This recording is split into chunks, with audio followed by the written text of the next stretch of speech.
মেয়েটি তার বোনকে রোল বানিয়ে কেটে তার হাজবেন্ডকে খেতে দেয় এবং এই রোলটির পায়ের অংশ খেতে গিয়ে তার হাজবেন্ডের মনে পড়ে যায়। সে একদিন মেয়েটির বোনের পায়ে হাত দিয়ে তার সঙ্গে লাইন মারার চেষ্টা করছিল, এজন্য সে অনেক বেশি ভয় পেয়ে যায়।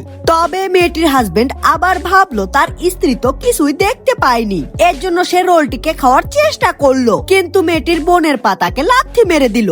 এরপর সে রোলটির বুকের অংশ খাওয়ার চেষ্টা করলো, কিন্তু লাল জামাটিকে দেখতে পেয়ে তার আবারও মনে পড়ে গেল সে একদিন মেয়েটির বোনের সঙ্গে রোমান্স করছিল এবং তখন মেয়েটি বাড়িতে চলে আসে এবং তখন সে মেয়েটির বোনকে জানালার পাশে লুকিয়ে রেখেছিল, কিন্তু মেয়েটি তার বোনের লাল জামাটিকে দেখতে পেয়ে যায়। এজন্য সে তখন তার বোনের জামাটিকে খুলে তার স্ত্রীকে দিয়ে বলে এটা সে তাকে গিফট দেওয়ার জন্য কিনে এনেছে। এরপর মেয়েটি তার হাজবেন্ডকে তার বোনের ঠোঁটের অংশটি খেতে দিল, যার কারণে মেয়েটির হাজবেন্ডের আবারও মনে পড়ে যায় সে একদিন বাথরুমের মধ্যে লুকিয়ে মেয়েটির বোনের ঠোঁটে কিস করছিল, কিন্তু তখন মেয়েটি বিষয়টিকে দেখতে পেয়ে যায়। এজন্য ছেলেটি অনেক বেশি ভয় পেয়ে যায়। তবে হঠাৎ করেই সে দেখতে পায় অন্য আরেকটি রোলের মধ্যে থেকে মেয়েটির বোন বেরিয়ে আসছে, কেননা মেয়েটি তার বোনের মতো দেখতে আরেকটি পুতুলকে রোল বানিয়ে তার হাজবেন্ডকে খেতে দিয়েছিল তাদের দুজনকে হাতে নাতে ধরার জন্য।